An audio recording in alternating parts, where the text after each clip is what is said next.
नमस्कार. प्रश्न सोयाबीनच्या भावाचा आहे. पण प्रश्न फक्त सोयाबीन उत्पादक शेतकऱ्यांचा नाहीये. तर प्रश्न राज्यातील शेतकऱ्यांची राजकीय ताकद किती कमी झाली आहे हा आहे.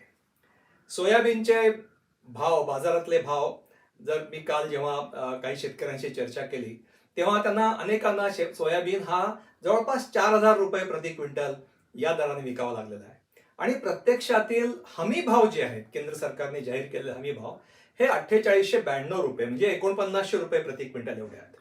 म्हणजे हमी भावापेक्षा जवळपास 900 रुपयांनी कमी दरात सोयाबीन शेतकऱ्यांना विकावा लागतोय. सोयाबीनच्या याच्यावर मोठा आरडाओरडा झाला आणि सरकारने मग केंद्र खरेदी करायला सुरुवात केली, पण पुरेशी खरेदी केंद्र आज देखील नाही आहेत आणि त्यामुळे बाजारातील भाव हे हमी भावाच्या इतके वर गेलेले नाहीयेत. हा सर्वात महत्वाचा मुद्दा आहे आणि त्याच्यातलं गंभीर गोष्ट अशी आहे की हे सर्व केव्हा होत आहे, तर हे सर्व अशा वेळेला होत आहे जेव्हा राज्यातल्या निवडणुका केवळ 8 दिवसावर आलेल्या आहेत. म्हणजे जेव्हा निवडणुका असतात तेव्हा राज्य सरकारवर असा दबाव असतो की समाजातल्या प्रत्येक घटकाला ते खुश करण्याचा प्रयत्न करत असतात. पण इथे सोयाबीन बाजारात कधी येणार त्यांना माहिती आहे, निवडणुका आहेत हे माहिती आहे, तरी सुद्धा अत्यंत त्वरेने सोयाबीनची खरेदी करणं आणि बाजारातील भाव हे हमी भावाच्या खाली न जाऊ देणं हे करावंसं त्यांच्यावर कोणतं राजकीय दडपणच आलं नाही, हे सर्वात गंभीर आहे.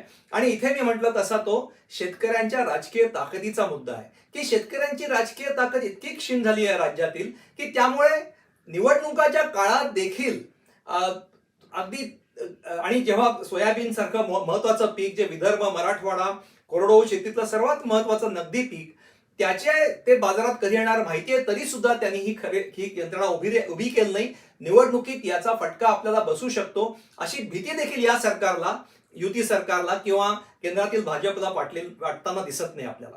मी हा मुद्दा अशासाठी मांडतोय की तुम्हाला 2 उदाहरणं देतो.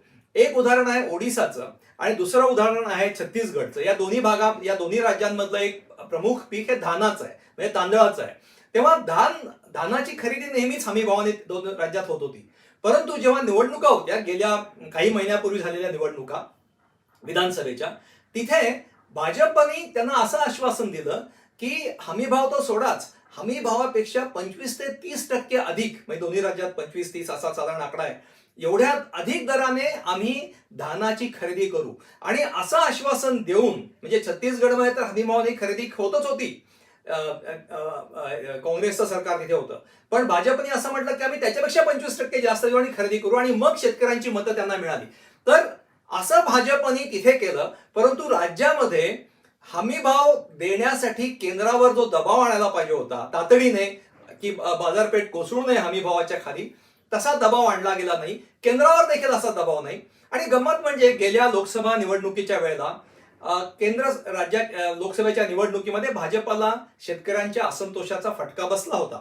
कारण कांद्याचे भाव निर्यात बंदीद्वारे, स्टॉक लिमिटद्वारे त्यांनी सातत्याने पाडलेले होते. कांदा उत्पादक शेतकऱ्यांमध्ये असंतोष होता. त्याचं मतपेटीत रूपांतर देखील झालं आणि भाजपच्या सीट्स त्यांना गमवाव्या लागल्या. तरी देखील या निवडणुकीच्या वेळेला त्यांना सोयाबीनच्या बाबतीमध्ये अशी घाई करावीशी वाटली नाही. शेतकऱ्यांचं त्यांनी नुकसान होऊ दिलं.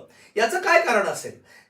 मला वाटतं याचं एक कारण असं असू शकतं की ज्या कल्याणकारी योजना आहेत, म्हणजे 1500 रुपये महिन्याला देणे ह्या योजना आहेत, त्यांना असं वाटतं की यासारख्या योजनांमुळे शेतकऱ्यांचा असंतोष हा फारसा काही निर्णायक ठरणार नाही.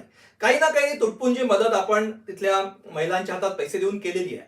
पण गंमत अशी आहे की तुम्ही बघा की सोयाबीन किंवा इतरही शेतीमालाचे जे भाव असतात ते भाव हमी भावाच्या खाली जाणं किंवा निर्यात बंदीद्वारे पाडले जाणं, असे सगळे जे प्रकार होतात आणि शेतकऱ्यांना हमी भाव जेव्हा कमी मिळतात ते होणारं नुकसान प्रचंड मोठं असतं.